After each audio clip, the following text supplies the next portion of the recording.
Go ahead. I have a question. We have a local Occupy affiliated with a regional Occupy that's associated with the national Occupy that's involved with the international Occupy. We're organized. We don't have dues. How does that fit into your scenario? These are the kinds of things we should do.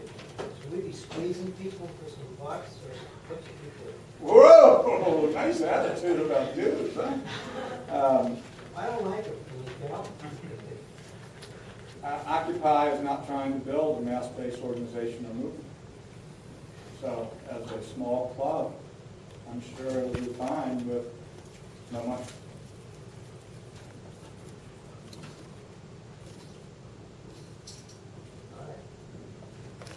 I mean, I could chew your ear, but I mean, that's the bottom line. I mean, Occupy the movement is essentially dead now.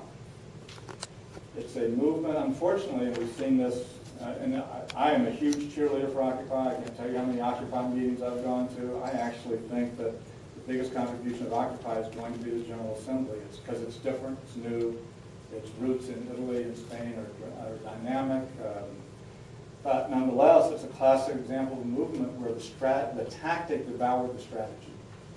And because they couldn't move out of the space quickly enough and didn't understand the importance of taking advantage of the mass base, now it's caught like a pamper's work. Well, it all looked good when they were sitting there in the leather jackets and the guns before they were born. It all looked good to some people back in that day, you know, when you saw the picture, but then city after city, the repression had to do with getting anywhere close to them. Motorcycle jackets, okay, guns, not so much. Once again, the tactic devoured the movement. And they had a base, they delivered a base, and we could have, I don't want to get off the subject, but. Okay, yes, ma'am. You had mentioned all of the TANF dollars, food stamp dollars, and all of that, and you said it's left on the table. What are the barriers to getting that? Is it something I'm missing? You said some, I mean, you didn't say anything about, you just said it was left on the table, billions of dollars, and then you said billions of dollars. Billions, yeah. Yes, Yeah. so why, what's the obstacle? Well, there has been some systematic efforts to keep people from necessarily getting this thing.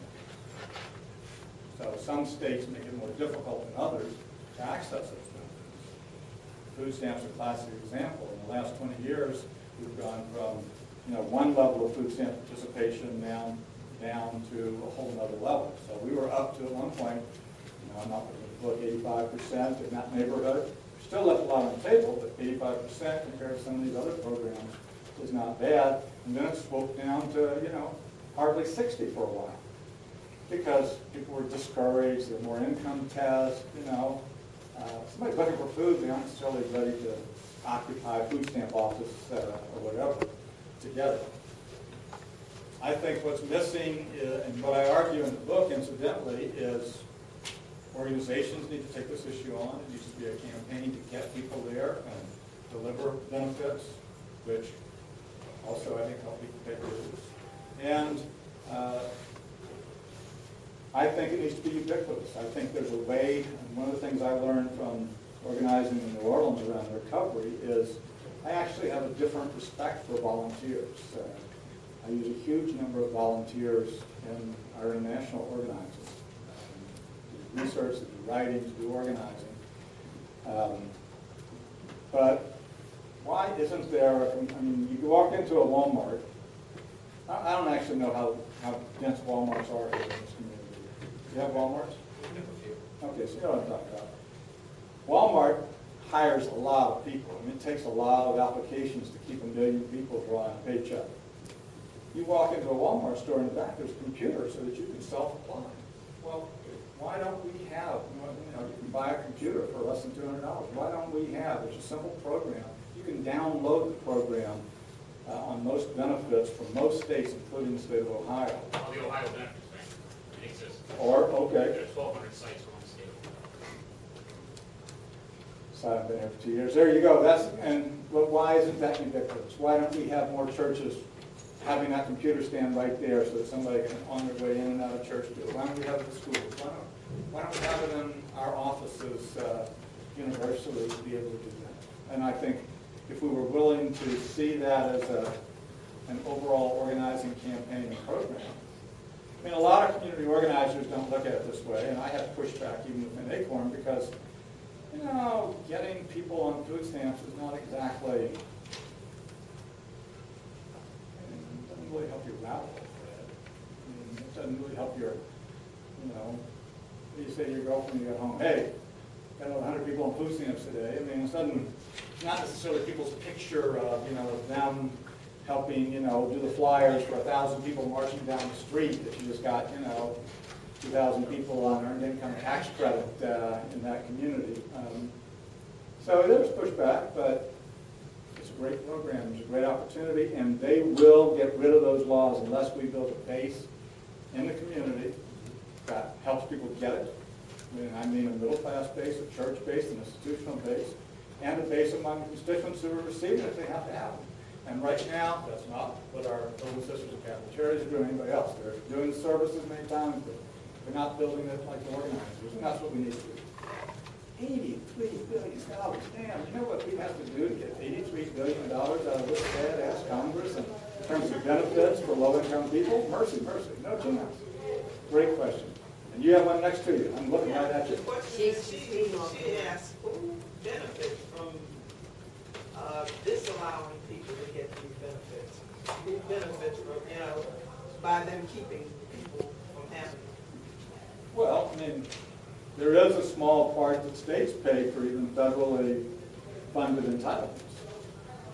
So if you've got a budget-busting state, there's some of them who have been, you know, cutting out benefits on the CHIP program, trying to change the access to and utilization about food stamps. I mean, there's people who are talking now about what you can, and this was an issue, we won this issue in the 60s with welfare rights. Now all of a sudden, we want to talk about what you can buy and not buy on food stamps. Yeah, you know, unfortunately, I don't know how to retire, but I almost need to retire soon before everything I ever won over the years. I have to, you know, I'm working while I watch it go out. At least if I was retired, I could say, damn, couldn't they do a better job than that? Damn, you know, like all the rest of the old crankety old ass people. Okay, other questions? I love both of those questions. Glad to talk to you. Right. Frank? You had mentioned that Acorn does organizing, and you mentioned housing and housing counseling and giving out paychecks, giving out checks literally to people. And then you also mentioned the new coffee grind store, so actually an unrelated business venture. What's been your experience on community organizing or organizations that start going into services and development? And how have you had any aha moment on is that the wise thing to do, or is that organizing people stick with organizing like social service schools and social services and you link? I'm just curious your experience. How much do you pay your workers that Ryan talked about? Actually, let me start with that. Okay. So, you buy a coffee house, you take on the existing employees who are baristas. And you know, this was a fair grind, so they had good politics in some ways, so they paid people minimum wage, $7.25. Didn't have to. They paid them a tip wage, they give them a tip credit, so they were already in pretty good shape. And then they had a tip pool. And the previous owner would pretend that he didn't know there was a tip pool. So the workers would count up the tip pool and divide it among themselves. But that meant they weren't having taxes paid or whatever. So when we first took over, I had all these meetings with the best customers and the workers and whatever. And the workers, I started out the meeting this way. Most of them were young, and I said, look, how many of you have Googled me? Well, of course, every one of them had Googled me. And I said, well, as you can tell, if you Google me, I'm not ashamed, and I'm ready to go to jail. But I'm not going to jail for you not paying taxes on your tips. So the day we take over, we're going to be street legal, and we're paying taxes on your tips.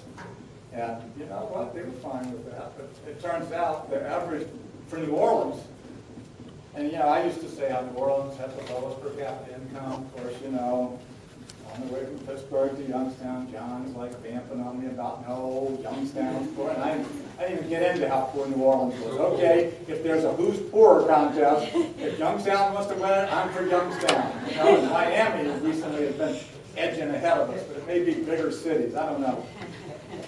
But so my average barista makes $17 an hour. And as I tell them frequently, that's a very good job in New Orleans. You know, in New Orleans, we're a broke-ass city, and if you make $10 an hour, you think, whoa, I just hit the lottery. What a great job from this public school system. But $17 an hour? Sweet, sweet. Services versus active organizing has been an ideological dispute since I got into the business. And because of the vicissitudes of originally government funding through OEO and model cities, services got separated from organizing. Tragic error. I've had all the theorists, Bob Fisher, who was with Eric Schrag, one of the testing community, I think that was discussed in some class here. Big argument I've had for years. How can you, if you believe in building a membership base, how can you allow the organization not to participate in those things which are going to, which your members demand they want? So if they want to get involved in politics, you have to be able to get involved in politics. If they want to get involved, if they want a house, you have to figure out a way to get in a house. If they want, you know, and then that obviously tightens their loyalty to the organization. So for us, it was all part of a family of organizations. Once there was this need, I mean, we got into housing by squatting and housing and running a national homestead bill. And then the squatters would try to fix their houses, and it didn't work out so well, this fixing houses thing, because these were beat up row houses in Philly and Detroit and Chicago. And so we had to build a housing corporation at first just to help people fix up their houses. And then one thing led to another, and it turned out housing counseling was actually something we could do even better. It's important to understand that ACORN, this was a big confusion among the right wing, left wing, any wing out there, was simply a plain vanilla nonprofit. We weren't tax exempt. Never thought about being tax exempt. Because once again, if you're going to run a democratic community organization, in my book, that meant anytime the members put their hands up and said they wanted to do something, my vow was there was never going to be a time where, from the back, I had to go up as an organizer and say, oh, you know what? I know this is your organization, I know you're the members, and I'm just the organizer, but you know what you just voted? You can't do that because we're a egg-sucking dog, tax exempt, 501c3, whatever. So because I wasn't willing to do that, we never were that. And you know, being a nonprofit just means, and we never made money, so we never had to pay taxes. I can guarantee you that. You know, we spent that money on organizing. We weren't building reserves and shit. So if we needed a tax-exempt thing, we created a tax-exempt arm. But ACORN itself could do whatever it wanted. It was funded by dues, bake sales, the whole 9 yards. And so I really believe the services, if they're integrated within the organizing program, if they're separate, you're all of a sudden, and this is what the problem with GWO and all them got into. They're all of a sudden running a mall.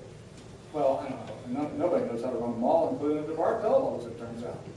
And they actually knew something about that for a while. So I don't know why we thought community development corporations, in the history of CDCs doing anything with the dam. You can read the Rust book, you can read a number of them. The record is abysmal. That's amazing they still collect the millions of dollars they collect. So. All right, I want to close.